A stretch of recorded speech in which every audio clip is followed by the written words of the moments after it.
All right, here we are. It's week 9. We now have answers for steel construction.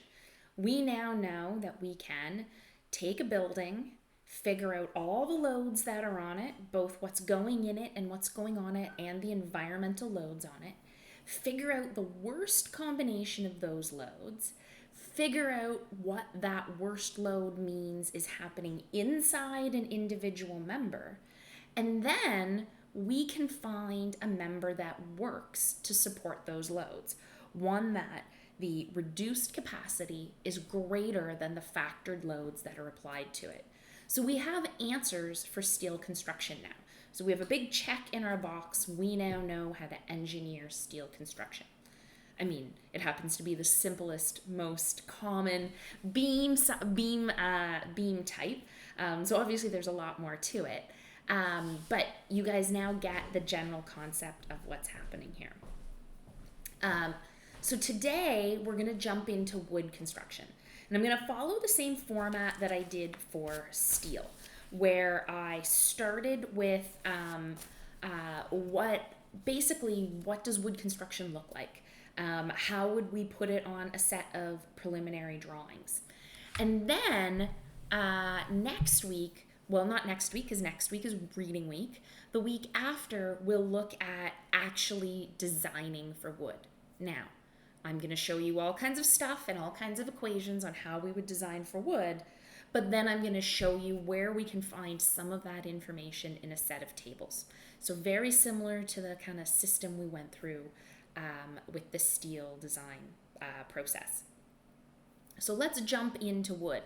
I'm just going to stop the video. You're going to see a blip. I want to make sure that the sound is recording nicely. Okay, so I checked the sound. It's good. Unfortunately, I came back and started recording the lecture and got pretty far into it when I realized I actually hadn't hit start recording. So I have to tell you, I gave the best lecture ever. It was witty. It was on point. It was smart, totally relevant. But you guys all missed it. So I'm starting over back where I had ended the last video. It's okay. There was a few tears. It's not too bad. Okay. So let's jump into our lecture for today. Wood advantages and disadvantages, wood applications, types of wood members, wood sizing guidelines, and then I'll go through images of wood construction. I've broken the advantages and disadvantages out into residential versus mass timber. Residential means our small scale wood construction. I normally ask at this point if anyone's ever built a deck or built anything with wood construction.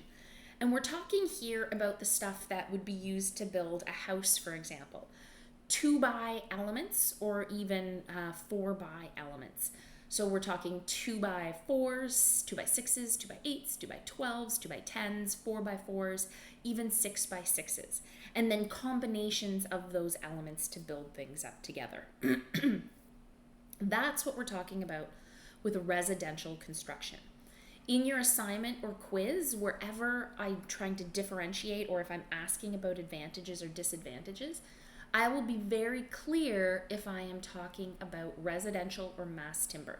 So take a look and make sure you're looking at the right slides when you're answering those questions.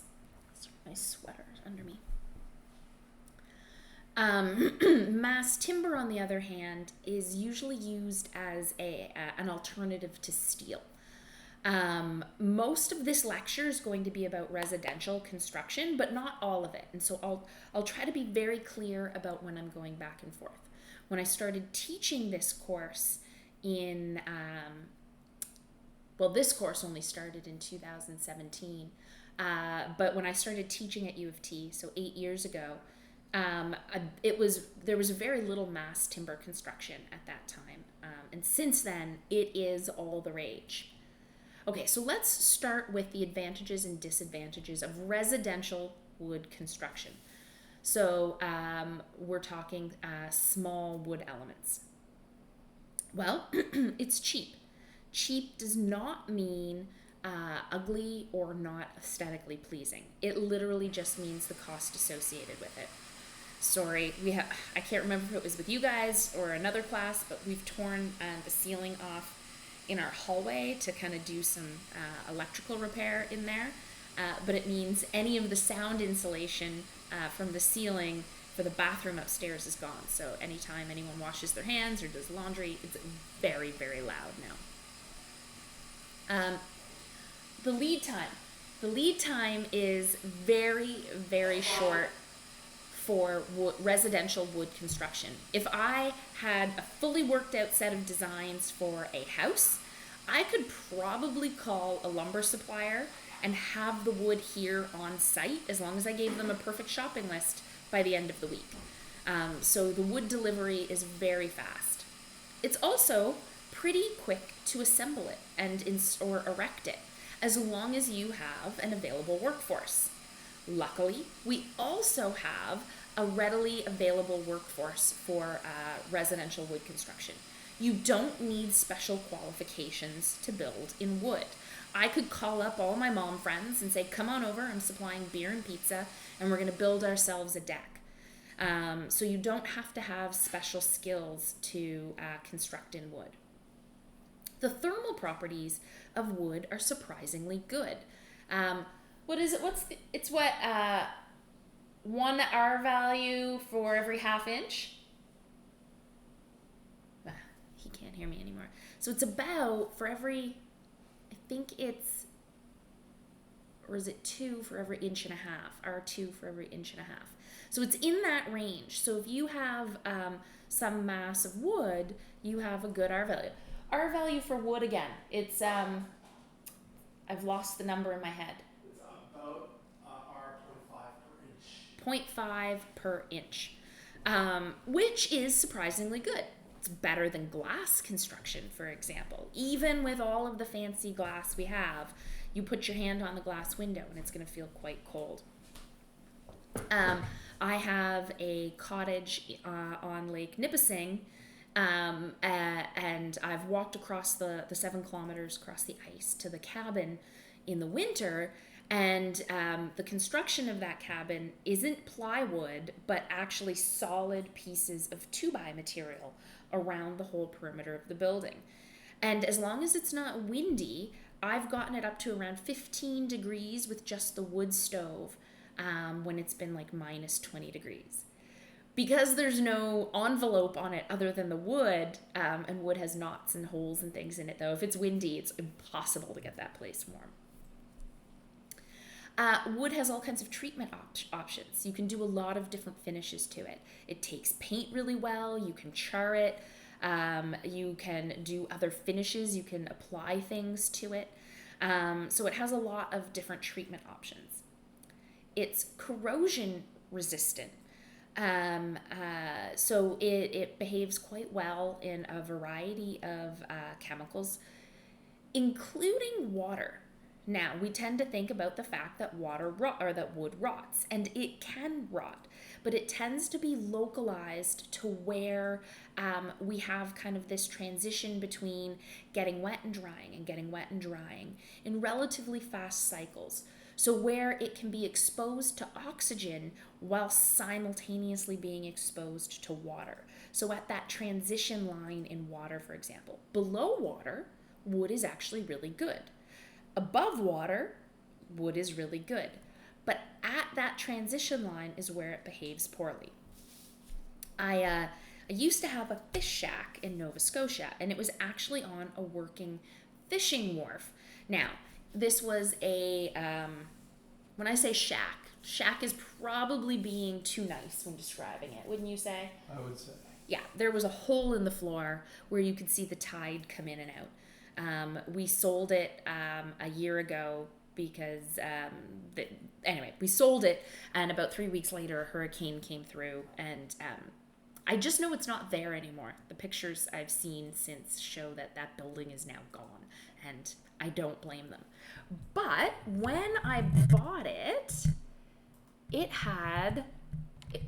was part of a long interconnected series of wharfs. But the people that built the wharf just went out into the woods in the back lot and cut down saplings. So they cut down saplings, And so if this is the shack, and this was the ground, and this is high tide, and this is low tide, the wharf came out like this and had posts down into the ocean. And these were saplings. These elements here were saplings. And at this transition line, where the high tide and low tide, and these are some of the highest tides in the world, remember, the wood here would get wet and dry in multiple cycles a day, and it would just get splashed all the time. So it was exposed to oxygen and water all the time. And then this was just driven into the dirt here. So right here, this zone essentially rotted away. Now, what was really interesting is that if this was the sapling, it rotted away like this. And the reason I know it rotted away like that is as the wharf collapsed down into the ocean, and this happened after I bought it, but before I got to see it. So like within a week after having me purchased it. The sapling where it had rotted away now had a point on it, and it just drove itself into the ocean floor again. So it was stable, but at a really canted angle. So you could go out and stand on it. It wasn't super comfortable. So the rest of the wood was still good. It was very resistant to that moisture problem. Residential wood is, or nominal lumber, is environmentally neutral as long as it's in a properly managed forest. Canada does a really good job at managing its forests. Could we do better? I think so, but we're some of the best in the world at it right now. The disadvantages of residential wood construction. It's combustible. Remember, there's fire rating and its combustibility, and those are not necessarily the same thing. They are two different things. So it is combustible. Wood burns. It's not the best for vibration. It can transfer vibration pretty well. We usually need to add things to it to help deal with vibration. All wood, its kind of weakness is in its connections. It's very hard to connect wood and wood together. You need steel elements often to make that connection happen. There are movements trying to make more wood connector elements. In fact, I read a really interesting article about hardened wood where they actually take it, soak it, take out part of the cellulose materials, and then compress it really hard to make like basically hardened nails. But for the most part, it is steel elements that connect wood to wood together. Because of that, we often have product suppliers that for kind of the standard connection types produce tables and available products that we can, as engineers, look up and provide what needs to be there. Simply because it is so onerous to do those connections that there's kind of a standardized process and available product for it. Member sizes. Remember, we're cutting our wood out of a log or a tree. And so we're limited by two things. How long was our tree, or how tall was our tree? That's going to limit how big our piece of wood is, or how long our piece of wood is. And then what is the diameter of a tree? Because if we have a diameter like this, that's the biggest element that we can cut out of it. So we're limited by the length and the diameter of the wood availability. Wood can decay. So as much as it's corrosion resistant in certain conditions, it can rot and it can decay in other conditions. Its disadvantage as well is its fire rating. So wood in residential situations is combustible and it doesn't have a good fire rating. So we usually need to encapsulate it. So we'll often use drywall to protect our residential wood construction. So drywall or gypsum wallboard, or GWB, will be used to encapsulate our wood construction. All right, what are then the advantages and disadvantages when we're talking about mass timber? Now, for a lot of the things with mass timber, we're talking about a trade out with steel. So mass timber is not a replacement for residential wood construction. It is a replacement for steel construction, and maybe possibly in some situations a replacement for concrete construction. It has fast erection, so still similar to the residential wood construction, as long as it's on site, it can be assembled very quickly.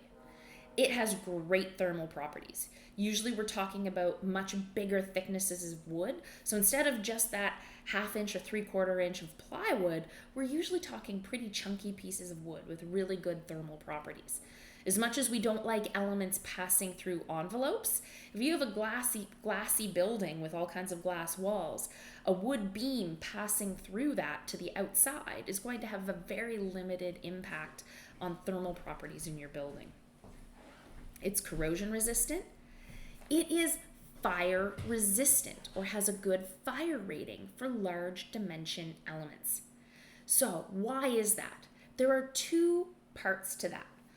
One is that fire rating gives an assigned value for how long the fire can be going.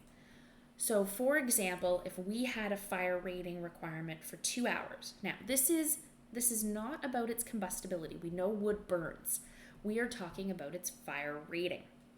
So as wood burns, we are still left for large scale elements with some portion of material still inside there, because wood burns at a rate of, is it 1 inch an hour?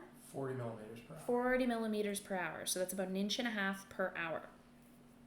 So you can imagine in residential construction, where most of our elements are only 38 millimeters wide, if it burns after an hour, there's nothing left. That piece of material is completely gone. But if we have something that is, 4 or 6 inches wide and 10 inches deep, we can be left with a core of that element after an hour. In a fire, the load demands on the live load demands on the building decrease with the passing of time. So after an hour, you don't have to be supporting the full live load. So we've burned away some of our material, so we've lost some capacity, but we have a reduced amount of load on the element as well. And so that core bit of wood that's left behind can still support that load possibly. It has to be checked, but that is something that can be designed for. The second part is that wood also develops a char on it, and that char can actually help increase or reduce its combustibility.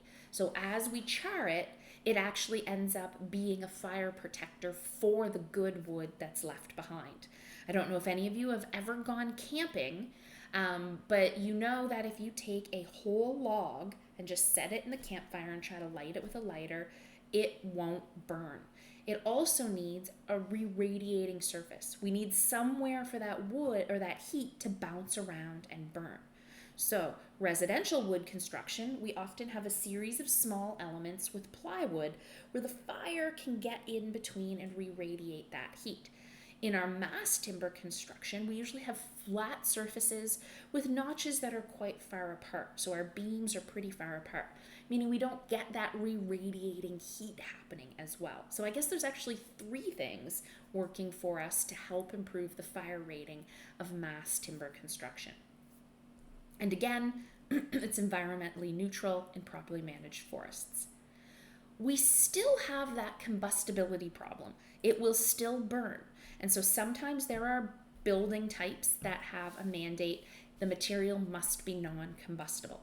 And in those situations, if you want to use mass timber, you have to encapsulate it. So that, again, that means gypsum wallboard or some means of protecting it with something that will not burn.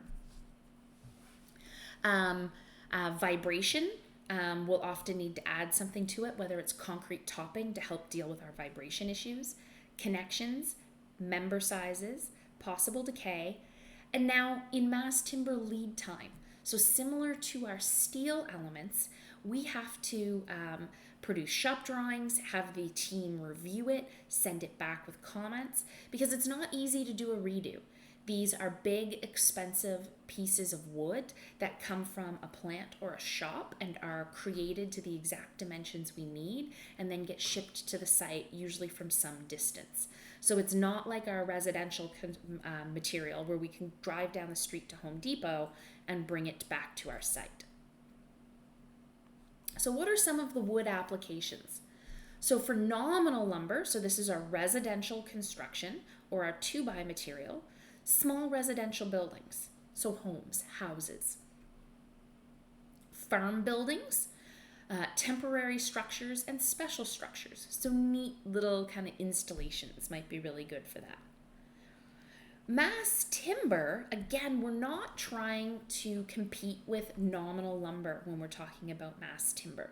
This isn't what you would build your house out of, for example. Really good for libraries, arenas, condos, schools, and even high rises. Right now, or up until a few years ago, you could only go to 4 stories in the building code. They then had a revision to the building code that allowed 6 stories.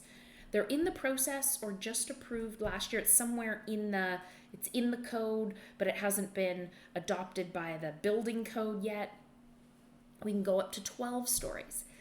But if you submit under alternative solutions, which is a very rigorous, onerous process, you can go to much higher heights. There is no limit yet on what we can do with mass timber. We have to prove it works. We have to prove to the building department that it can be done. It needs a peer review. It gets heavily investigated by all parties in it. But we can go higher than what the building code currently mandates. So alternative solutions are a way to submit for things that aren't currently covered in the building code. So I know Blackwell, for example, has, how many do you have going under alternative solutions for mass timber right now? I know your team has 3. 4 or 5, I don't know. Yeah. So those are the processes. So as you can see, though, the building department has a drive to do these as well and then make them somewhat standardized, because the demands on the building department are much higher for an alternative solutions build as well. So what am I talking about with types of residential or nominal or dimensional lumber? What does this look like? Now, most of you would call these 2x elements. So here is our 2x4, 2x6, 2x8, 2x10, 2x12, and a 4x4. Here's what's going to annoy all of you that have never worked with lumber before. Those aren't the real dimensions. That's the rough sawn dimension. So when they take the log and cut it down to size, those are the sizes they cut it to. But then they run it through a mill.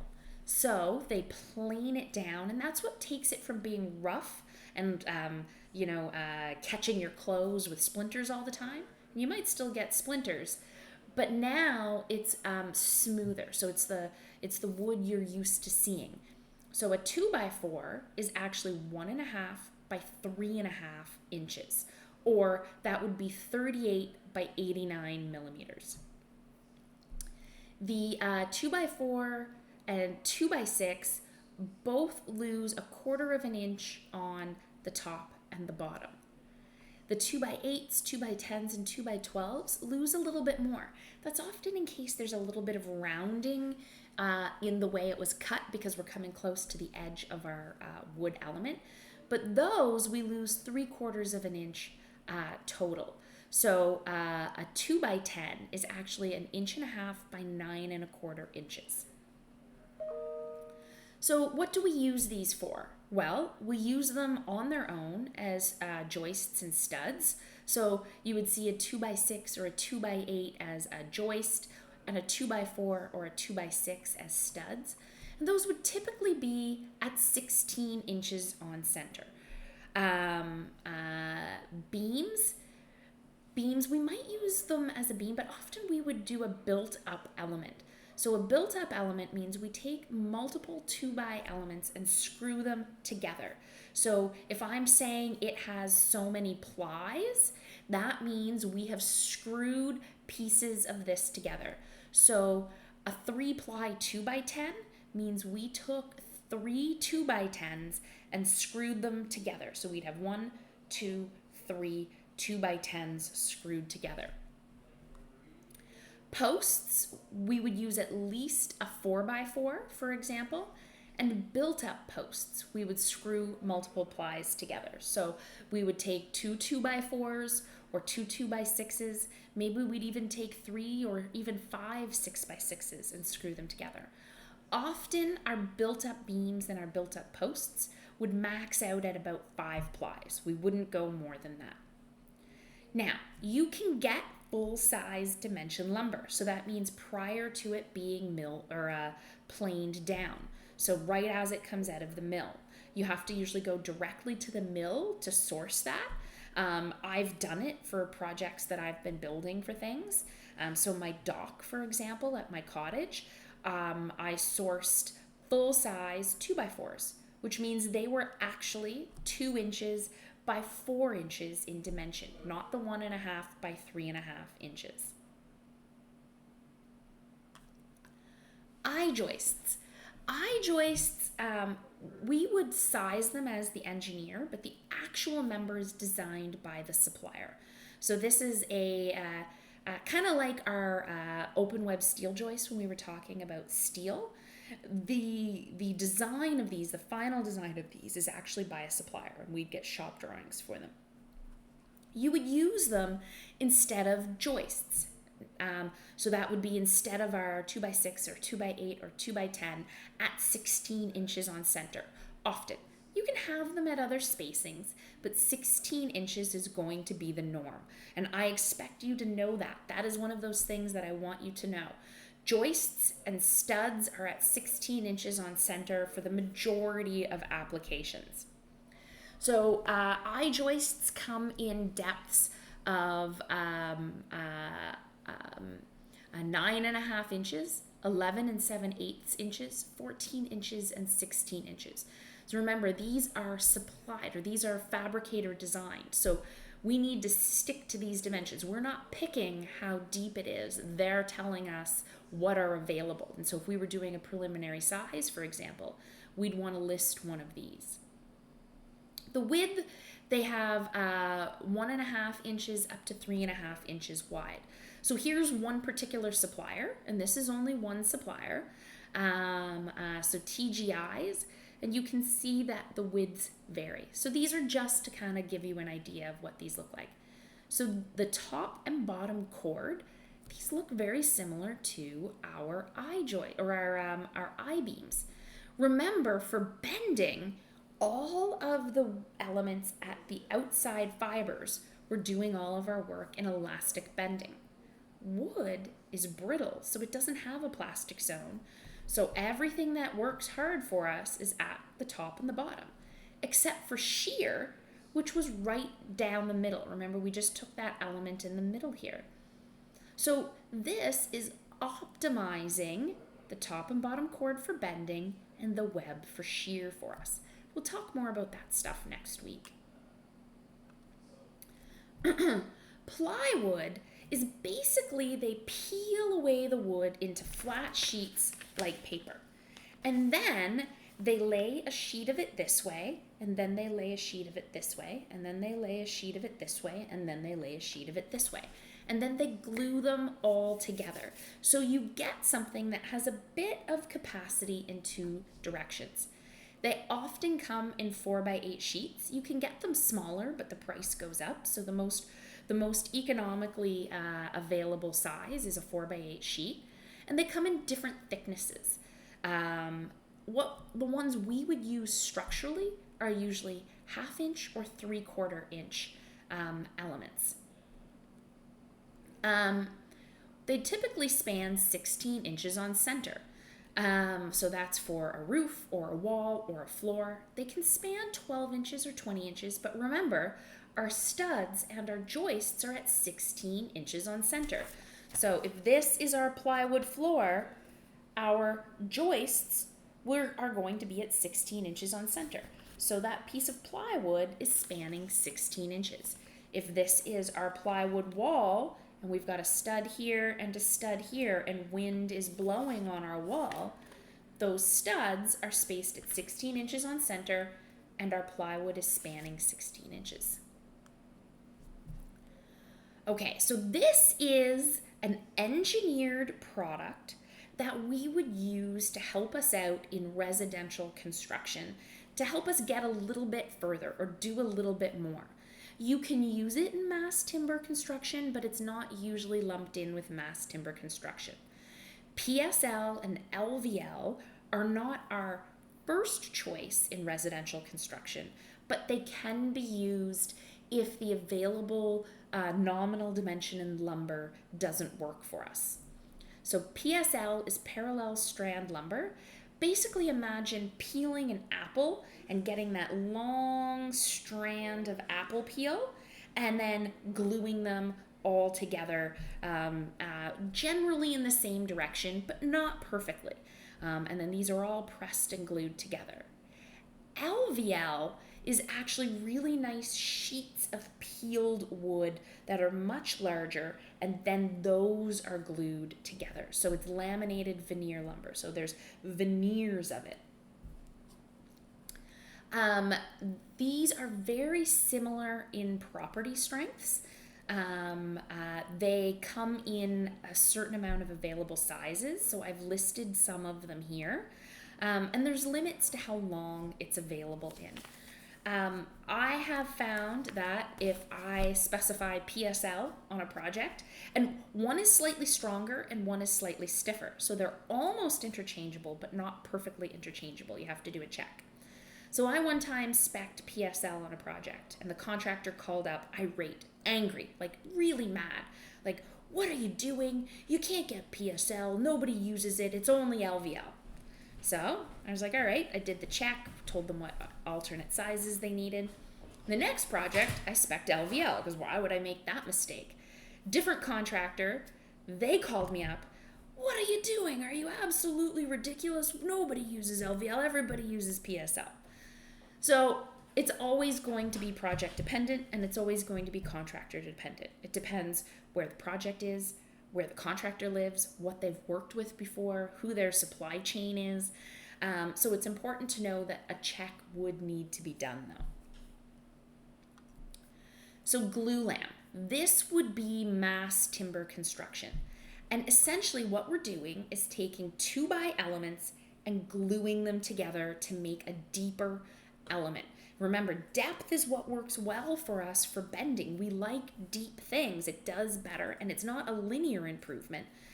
It's an exponential improvement in its behavior. So if we only have small elements in wood available, we take small elements and glue them together to get big elements. So we can make beams or posts out of this. One of the cool things is that we can curve it. Curving big elements is hard, but we're starting with a series of small elements, and the smaller it is, the easier it is to bend, which means we can curve it before we glue it together and end up with some really beautiful kind of geometries in our glulam beams. It's not a replacement for regular lumber, although it's usually made from regular lumber or typical size pieces of lumber. We take them, and this would often be a replacement for steel beams, possibly concrete beams. So here are some of the typical glulam sizes that are available. And this is going to be handy when you're doing your sizing guidelines, just kind of seeing what depths are available.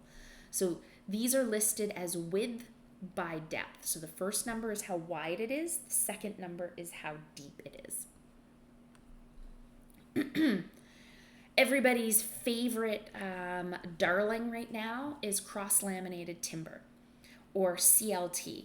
Basically, we're making giant plywood. So it's kind of a combination of plywood and glulam. We take 2x elements and lay them all out beside each other. And then in the opposite direction, we take 2x elements and lay them out on top of each other. And then we do the same thing again. It comes in multiple plies, usually odd amounts of plies. That's usually what we do. 3, 5, 7 plies. They get glued together. Now you want to be careful about where you're sourcing it because not every place glues in between the joints here. And you can see joints and cracks there. Depending on the plant or the location, you can have this as a really beautiful finish, but not all of them meet that architectural kind of level of visual standards. So managing your specification is really important when it comes to specifying CLT. And these are kind of some of the learning curve that's been happening in the industry right now. So this would replace your joists and plywood deck. So remember, hollow core replaced our open web steel joists or purlins and our metal deck. Well, the CLT would replace our joists and plywood deck. Or it would replace the studs and the shear wall. So instead of 2 elements, one working spanning between the 2 elements, the CLT does the whole job by itself. It can come in a variety of widths, and it can come up to 60 feet long, but it cannot span 60 feet. It can span much shorter distances, and you can get it up to 20 inches thick. It can come pretty thick. Okay, this is just kind of a cheat sheet for what residential wood construction and some of the names of things. I'm not testing you on this. You do need to know what a joist is, for example, but this might be a handy image if you're walking on to a residential construction site and hear what people are calling things. And so here's another nice little image. Like the king post at a window is the one that goes all the way to the ceiling, and the jack post is the one that supports the lintel. Here's your header. That's your double top plate. Your bottom plate, sometimes these are called a sill, or this might be the sill. Your stairs would be called the stringer. You'd have a header at the top of your stairs and a trimmer at the side of your stair opening. All right, let's get into the sizing guidelines. Okay, let's look at the wood sizing guidelines of tongue and groove wood deck. So tongue and groove wood deck is usually spanning some distance greater than our normal joist spacing. So we're not talking about this in the context of normal joist spacing. This would usually be spanning to some sort of beams, for example. So this isn't the norm. We do it, but you might see it as a replacement for metal deck, for example. So tongue and groove deck, the depth is L divided by 40. It's typically available in 38 millimeters, which is 1.5 inches, 64 millimeters, or 89 millimeters. Similar to metal deck, 38 is the most common and the cheapest. And in fact, that's why metal deck is 38 millimeters deep. Metal deck was the new kid on the block. And when they promoted themselves, they were like, hey, replace your tongue and groove 38 millimeter deck with our perfectly replaceable substitution at exactly the same dimension. The idea was that the metal deck could span a little bit further than the tongue and groove. We're seeing a lot of people come back to tongue and groove. It's really good in certain wet environments, for pools, places with high humidity. It's really good. So if the purlins, so I'm not talking about joists, I'm talking about something, usually probably maybe steel, for example, are at 1.6 meters center to center, what depth of deck should we use? So our sizing guideline is 40, so L divided by 40. We're spanning from purlin to purlin, so 1.6 meters or 1,600 millimeters. It tells us our depth is 40 millimeters. bang on to our 38 millimeters, so we should use the 38 millimeter tongue and groove wood deck. Remember, our steel deck and our concrete on metal deck could span about 2 meters. So it looks like the wood tongue and groove, which is its comparable replacement, can only span about 1.6 meters, which is why when the metal deck came out on the market, everybody was very excited because it could do, at the same depth, it could span a little bit further. Joists. So, if they are supporting plywood, how often should they occur? Now, I've already told you this. This has nothing to do with the sizing guidelines. Remember, our plywood spans 16 inches. I know we said we could do 12 inches and even 20 and 24 inches, but that is an unusual condition. 16 inches is the norm for our plywood span. So if these are supporting plywood, that means that these should occur every 16 inches. So our sizing guideline is length divided by 16.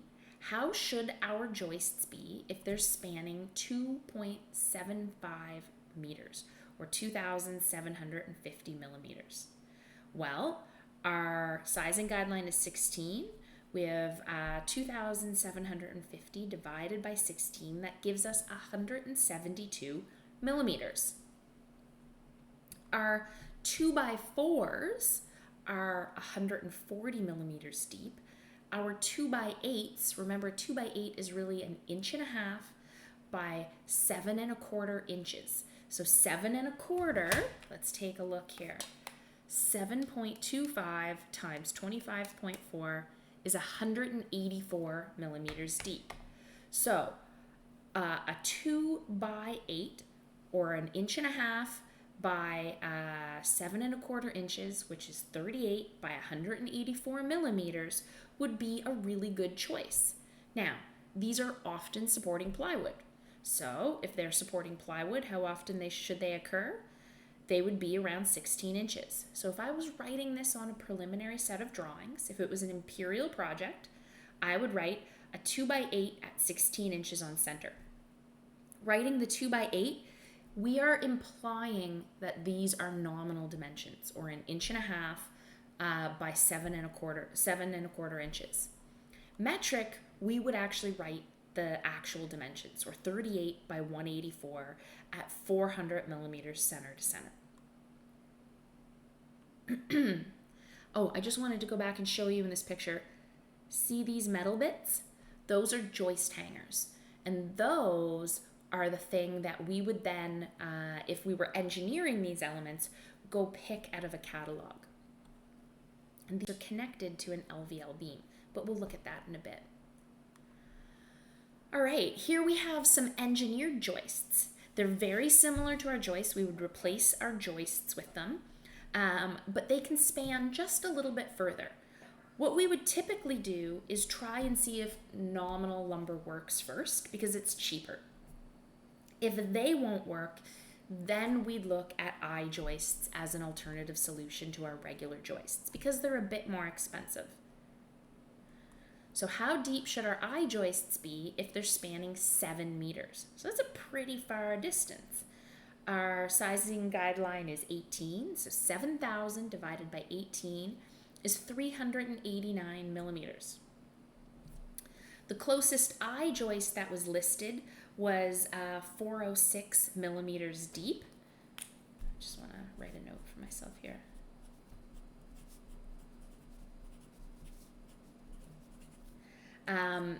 So they would be 406 millimeters deep. That's the closest one that works, or the next biggest one that works from our sizing guideline. So if these were supporting a typical plywood floor, we would need them every 16 inches. So on a preliminary set of drawings, we would write 406 engineered joists at 400 center to center. So wood beams. I have 3 different categories here. We have our lumber beams, engineered beams, and then an engineered girder. So the lumber beams would be our built up 2x elements, engineered beams would be our PSL or our LVL, and an engineered girder would be a PSL or an LVL, but one that was doing a little bit more work than a normal beam. So these built-up beams and engineered beams are probably doing the job of picking up joists. Our engineered girder might have a column above, or it might be picking up a beam. So it's basically a beam that's working a little bit harder. I hate beam width sizing guidelines. I hate them because people get very caught up on it. But it's usually just a way to help you draw what you need to show. Visually, you probably have a pretty good feel of what it needs to look like. So, lumber beams are built up from 2 to 4 plies of standard lumber sizes. It could even be 5. In fact, I'm gonna change that to say 5. So slide 20, maybe 5 ply. It's not as common to see 5 ply. It gets a little bit harder to screw together. So we take multiple plies and screw them together. So you would not have a single ply as a beam. You wouldn't do that. You would always have at least 2 plies, but you might have even more. Columns can be built up or solid standard sizes. So lumber posts and columns would be our height divided by 30. So the columns can be built up or solid standard sizes. So it could be a built up 2x4, 2x6. It could be a 4x4 or a 6x6.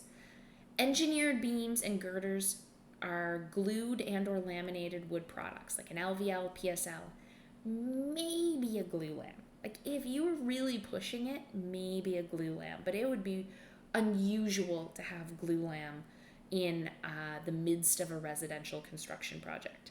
It might be, maybe that's the only way you could get what you need to happen to work, and it's worth the cost, but it is certainly not a place you would start in your design. So let's take a look at this. We have a plan here, and they've told us that the datum is 2.438 millimeters tall. So that's from story to story. So the story below this, the distance between the 2 floors is 2.438 millimeters or meters. So that's really the height of our columns is what they're telling us there. What should be on the preliminary drawings for the deck, the joists, I-joists, beams 2B01 to 2B03, and our columns. Pay attention to the column above 2B03. So it looks like there's a column above this beam. That's not a support, that's a load coming down on it. So let me just, I'm gonna tilt the page down here and we'll go through this together. Okay.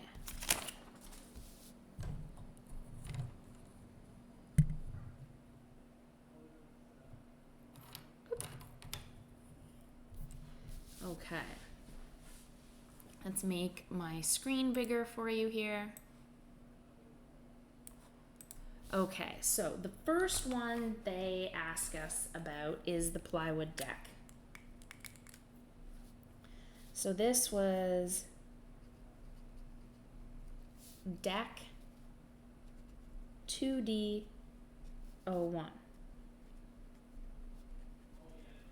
Plywood.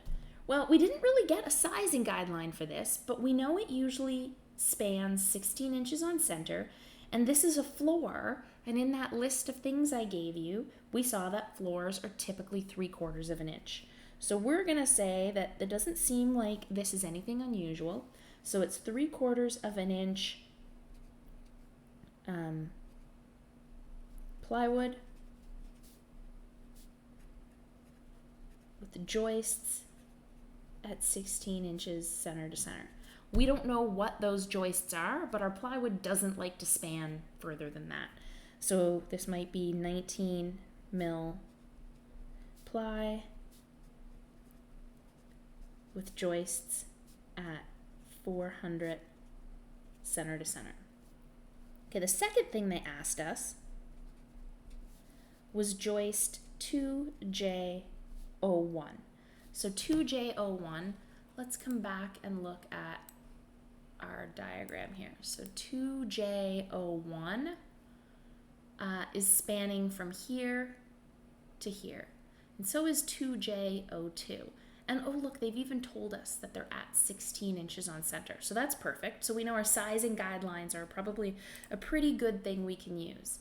It looks like this span is about 4 meters. So 2J01, the length is 4 meters. Our sizing guideline is D equals length divided by 16.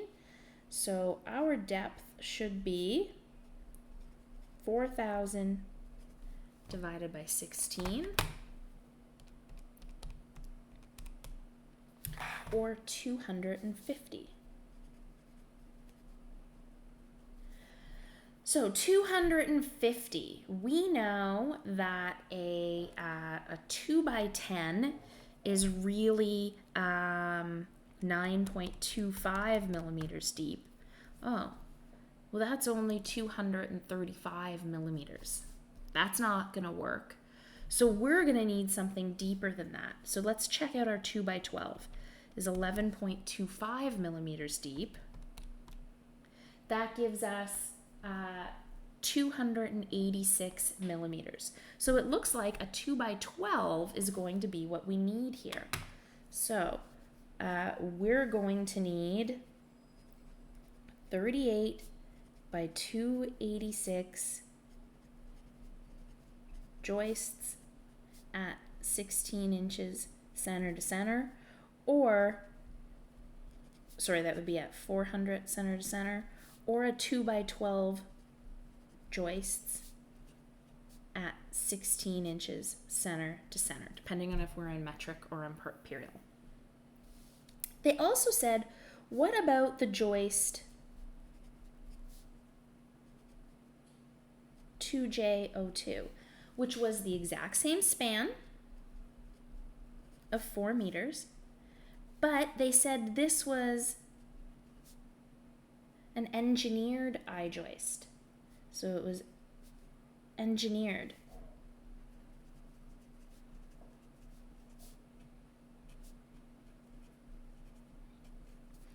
So the sizing guideline then is L divided by 18.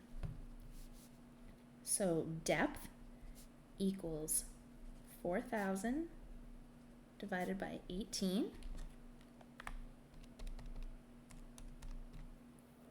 And we get 222 millimeters deep. The garbage truck has just stopped outside of my house. Oh, the guy, yeah, it's one guy. Poor guy. Okay, so here, if we go to our list of available I-joist sizes, one of them that was listed was a 240 I-joist. So one that was 240 millimeters deep. That works for us. So it looks like we get a headroom improvement in that zone. So we would have 240 I-joist at 400 center to center. Right, the next thing they asked us to size was our beam 2B01. Let's take a look at our beams here. Let's take a look at this framing plan. So 2B01 is right here. It looks like 2B01 is 4 meters long. Oh, look, 2B01, 2B01, 2B01, 2B01. And all of them look like they're picking up half of the load from either 2J01 or 2J02. But we know these are both doing the same thing. One is just shallower than the other. So it looks like it's picking up half of this span, or half of that 4 meters. So these all look like they're doing the exact same thing. So let me come over here, make my screen bigger. So 2B01 Our length was 4 meters.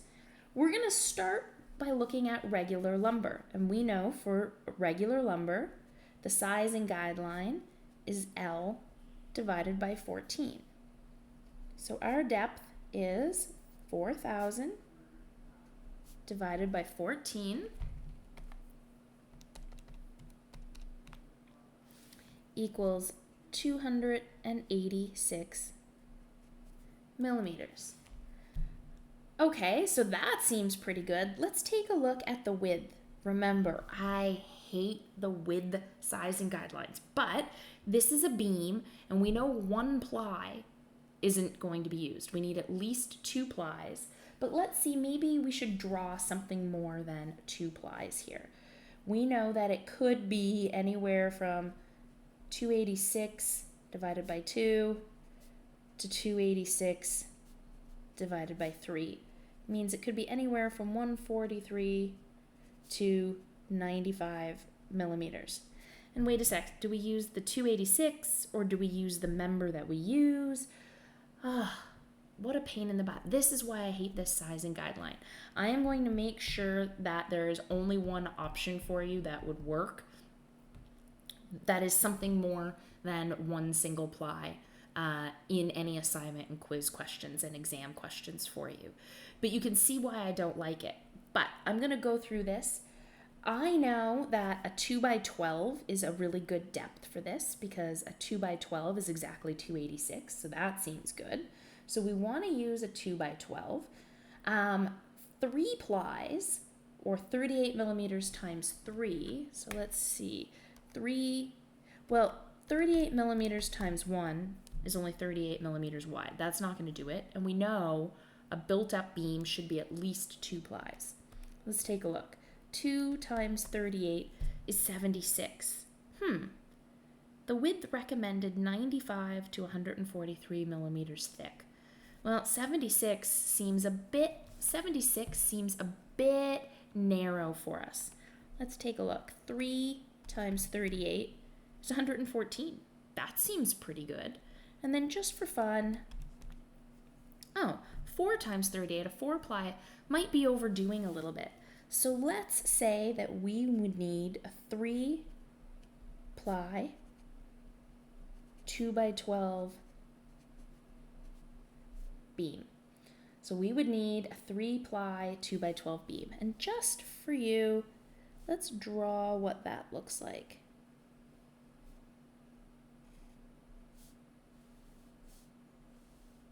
So literally, we take 3 separate elements and screw them all together. Okay, let's take a look at 2B02.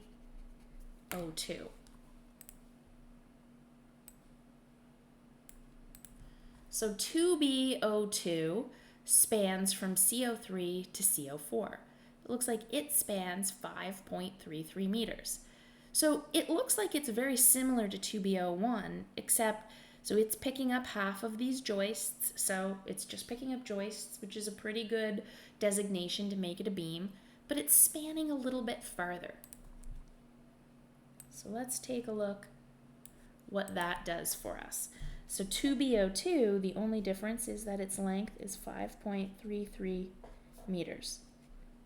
We're going to start with regular lumber and see what size we get. Our depth is 5.330 divided by 14 equals 380 millimeters. Well, a 2x12, the depth of a 2x12 is 286. It doesn't work. So regular lumber doesn't seem like it's going to do the trick for us. Maybe we should look at Psl or Lvl. The sizing guideline for Psl or Lvl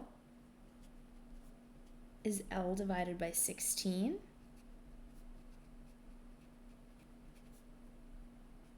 So we have our length divided by, 16. So we have 5330 divided by 16. 5330 divided by 16.